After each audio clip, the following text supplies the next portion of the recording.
Good morning, my friends, and welcome to this special time on Sunday morning as we move into this wonderful week that we have been celebrating all week. Things have changed, and it feels wonderful to look forward to a positive unfoldment and an answer to every single problem we think is in our world, including our health problem, happiness problem, financial problem. We bless the life of everyone who has passed, and we know our heart is with the families. We celebrate the life of Anita Richelieu, the Reverend Dr. Anita Richelieu, just passed. What a dear friend and colleague. I loved working with her, and I loved her very much, and her wonderful husband, Dr. Frank Richelieu. I know in truth they are together in love and moving forward as loving hands meet them in their new life. So this morning, we are working with the fourth chapter of the Science of Mind textbook, How to Use It. How to use it. Listen to the words, and these are the words from the chapter. This is page 51 if you have your textbook, where it says, one of the great difficulties of the new order of thought is that we are likely to indulge in too much theory and too little practice. As a matter of fact, he says, we only know as much as we can prove by actual demonstration. That which we cannot prove may or may not be true, but that which we can prove certainly must be and is the truth. And is the truth. Now, he continues by saying, of course, the theory of any scientific principle goes beyond its application at any given stage of unfoldment of that principle and the evolution of its accomplishments. If this were not true, there would be no progress in any science. Now, remember, if you've changed your mind and changed your life in any area of your life, you just prove you can do it in every area. That the truth that sets you free is the realization that you're already free, and the progress of spiritual mind treatment in your own life, your daily experience with meditation, contemplation, treatment. It is good to understand that the words you're using in treatment are not trying to make something happen. You're describing what is already true in consciousness. And then the challenge is to leave the treatment as if it is so, not if it's going to be so sometime later, but it is so now in consciousness. There's a wonderful statement on page 67. This is going into the next chapter. I love this, where it's his area of deep inquiry on page 67. He said, if we were to examine the basic principle of the religions of the world, we would find a great similarity. Each points to one central life, from whom self-existence all draw their livingness, and without which nothing could exist. So the higher you go in every religion, the simpler it gets if you're moving in the right direction, and when you get to one point, you find that all religions are leading to the top of the mountain. Their description of the road may be different. It may be a word coming out of a culture you don't understand, a thinking that you don't understand, but the challenge is, as Emmett Fox said in 1947, that the purpose of New Thought is to heal the tyranny of what? Calvinism. The idea that there's something outside of you that is directing you or has plans for you or is whatever. Yeah, I have, again, you've heard me say this before, I have my congregation affirm an awakening idea that God does not know what's going to happen to me till I make up my mind. And the same is true of everyone, everywhere. Now, it's very easy to turn around and blame your life on God or on anything you think you need to blame it on. But the idea is to move forward. And again, I've been quoting from my beautiful Science Mind textbook. Is this a beauty or what? It has a concordance in it, and it was given to me by one of the ministerial classes I taught. And I'm very proud of the fact that I've trained close to 100 new ministers over the past 46 years, created with my dear wife, Carol Neal, Dr. Carol Neal, the curriculum for Religious Science International and the wonderful ministerial training we had, which was not just writing essays and reading a bunch of books. It was teaching the books to the other students.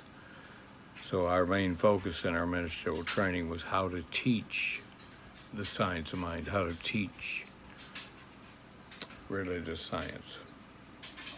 Now, when we wake up to the truth of ourselves and understand the first three areas, there's one life, it's God, it's our life. It's your life, my life. Now, what am I going to do with that? What I'm going to do with that is, first of all, enjoy the freedom of it, and then let the freedom of it think about what I need to do. And if I need to know more, I can demand that I know when I need to know. And guess what? I'll know. And you will too. So we move forward. Doing what? We understand very clearly that there is only one true strength in the universe, if we look at it in the right way. I love what it says on Psalms, if we go to the Bible, Psalms 119:57, where it says very clearly, "Thou art my portion, O Lord." Now remember, L-O-R-D really means L-A-W, law. All is love, but all is law. You're not going to make 2 + 2 5, but you can demonstrate 5 if you change the equation. It's that simple. The minute the equation is changed, the equivalent changes. Change the cause, the idea will change. Well, let cause come from God, from love, from unlimited possibility, not from problem. Now, Dr. Holmes says on page 645 of the Science of Mind textbook, this is great. He's talking about vitality and energy, and this is really the application of what we teach, how to use it. Dr. Holmes says vitality means that on which life depends, but vitality in man comes from and is of God. There's one life, it's God, it's my life. First 2 steps of treatment. God is life. And this life, my dear friends, is the vitalizing and energizing force that's within you. The force of every living form. You see, only when its natural flow is happening for you, as you, in you, all of a sudden you find yourself, if you've been impeding it in a negative way, freeing yourself. If you don't, ill health can develop. So our natural state is health. So what we do is not treat for health, but to treat to know our natural state is unfolding in the right time, right way, in every area of our body, every fiber of our being. You see, under normal conditions, this vitality takes care of its form. It takes care of its experience as you, its event as you. Physical well-being unfolds. Respiration improves. Cooperation with assimilation, circulation, and elimination improve. Why? Because your natural state is health. Your natural state is freedom and unlimited possibility. Know the truth, it'll set you free. You see, when we learn how to cooperate with this basic principle within us, as the first 3 chapters taught us very clearly, we find ourselves operating in 4 basic functions in a positive way. Those functions are well-being, again, respiration, assimilation, circulation, and elimination. We are healthy and happy. Now, we find ourselves unfolding. And when we do, we learn how to cooperate consciously. Conscious cooperation. With what? With this wonderful life force that's within us. The truth of you is God unfolding. God unfolding right here, right now. No malfunction can develop or remain when you let go and let that happen. I found myself, and I was remembering the wonderful Science of Mind. I am very proud to be on the board of Religious Science. I was on the board of Religious Science International. I was first vice president, second vice president. I was head of the practitioner department for 5 years. I, along with my wonderful wife, Carol Neal, Dr. Carol Neal, created the 4th-year curriculum and 3rd-year curriculum for Religious Science International. Toured the country with Dr. Craig Carter, who was one of the United Church of Religious Science's greatest practitioners and teachers, and my dear friend and mentor. This unfoldment from when I started 46 years ago as a minister, but before that, 1968, I became a practitioner at age 28, which is wonderful because I just turned 80. And I love it. Now, let's consider the many ways we can apply this wonderful teaching. See, we first need to do something, and that's respect our body, respect it in such a way that we don't abuse it. I know most of us have in the past, but the challenge is to allow yourself with the freedom to let go of any excuse you have for tension, any excuse you have to not release stress. There's an answer to stress and doubt and fear. Second, we need to cultivate and celebrate our mental and emotional attitudes about everything. I remember one day I was very upset about something. I saw Dr. Holmes that day, Dr. Fenwick Holmes, and came in all upset and sat down, and he looked at me and said, "You need to let that go." And I said, "Why?" And he said, "Do you want to be well tonight?" Well, if you running, and I know with this lockdown and lock up and stay in place and all that we're experiencing, I think it's very, very interesting to have moved through almost a year of this and to be unmoved by it as best we can be. Dr. Holmes said our challenge is to know what and who we are and move through anything and be unmoved by it. So again, let's cooperate. We are in a situation where our choice isn't whether we're going to be in it or not, but how we're going to deal with being in it.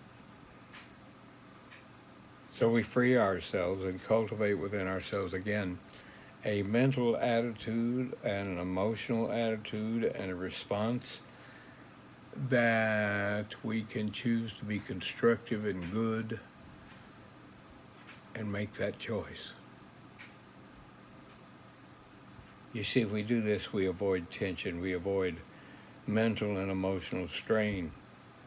Finally,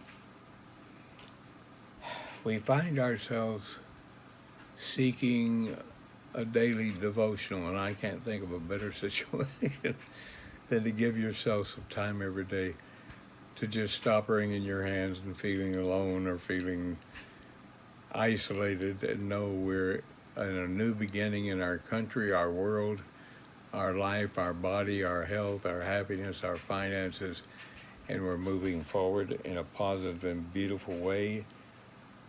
We are knowing the living presence within us. We are knowing the loving presence of God that is within us, as us. We are affirming our life as some part of this wonderful life we call God, called love, as Jesus defined it. Understand that the greatest teachers who've ever lived, the clearest, healthiest, highest teachers have all taught the same thing. The greatest teachers have reminded us that the presence of our awareness of our oneness with God leads to our practice of prayer. And our practice of prayer becomes a nourishment for us. And this nourishment is not only a nourishment for the physical body, it's a nourishment for the soul and the spirit of our being. It frees us to be more of the truth of ourselves in action in a positive way. We do not have to spend every minute of every day, but the advice given 2,000 years ago may be good. Pray without ceasing. Keep yourself in that state of consciousness. Look for the beauty and it'll look for you. Look for the love, it'll look for you. Look for the health, the happiness, the prosperity, the joy, and it'll look for you. No, there's nothing in the way. And understand very clearly the way to use it is to understand what you're looking for, you're looking with. What you're affirming is good enough to be true. Act as if it is, and it shall be. So though this is so, prayer is a personal contemplation of reality, is a vitalizing act. That wonderful vitalizing act renews your strength, renews your courage, and renews it now. Let it be your way. And thank you for being with me this Sunday morning. And so it is. And my friends, if we were in Sunday, we would be doing what? We at this moment would be hearing a song.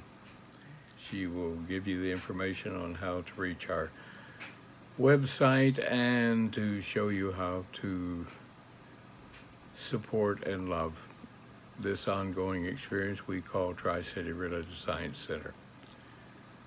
We love you, and we thank you for your love and your support. So it is. And now, my friends, let us go within in truth and love. We find ourselves in this moment, freeing ourselves more and more and more, understanding that in truth, as we talked about in our lesson this morning, the truth of God is the truth of everything we are, ready to do whatever we let it do. We're told to let go and let God, not make God. This isn't the power of positive thinking, it's a power of affirmative acceptance. And there's a difference, as Dr. Holmes taught us. So let's know there's one life, it's God. This life is my life, and I speak my word in first person, joined with me in consciousness. As I know right now, I turn to the inner world of spirit, the indwelling power of my life and your life. I am strengthened. I am strengthened for today's living, as I know you are. Right now, I celebrate the feeling of well-being. It flows throughout my physical body, and I sense my unity with divine energy.